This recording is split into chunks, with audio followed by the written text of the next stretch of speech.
Les menaces de l'Iran de riposter aux attaques américaines contre les centrales nucléaires ont déclenché l'alarme aux États-Unis d'Amérique.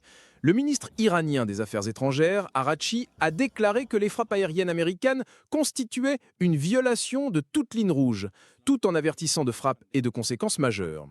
Après les avertissements de frappe, les autorités fédérales et les dirigeants de plusieurs grandes villes et États des États-Unis renforcent les mesures de sécurité, ainsi que la surveillance des menaces potentielles. Nous restons vigilants. Que Dieu bénisse l'Amérique et tous ceux qui la défendent, a posté le directeur adjoint du FBI, Dan Bongino, sur le réseau X. Par ailleurs, la secrétaire du département de la sécurité intérieure, Kristi Noem, a déclaré « Nous travaillerons sans relâche pour protéger la patrie américaine ». Les dirigeants locaux sont également en état d'alerte accrue. Nous suivons la situation qui se développe en Iran. Par mesure de grande prudence, nous déployons des ressources supplémentaires dans les lieux de culte, culturels et diplomatiques à travers tout New York. Et nous coordonnons avec nos partenaires fédéraux, a déclaré le département de police de New York.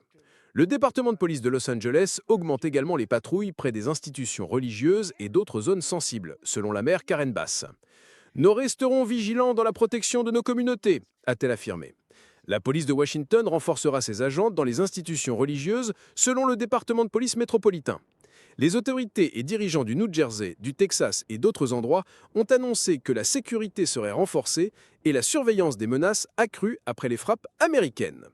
Les États-Unis ont attaqué aux premières heures du dimanche matin 3 centrales nucléaires en Iran, lançant des bombes qualifiées de « destructrices de bunkers ». Le président des États-Unis a déclaré qu'il est maintenant temps de faire la paix et que l'Iran doit accepter la fin de cette guerre. Le ministre iranien des Affaires étrangères, Abbas Araghchi, a annoncé qu'il rencontrera demain le président russe Vladimir Poutine à Moscou.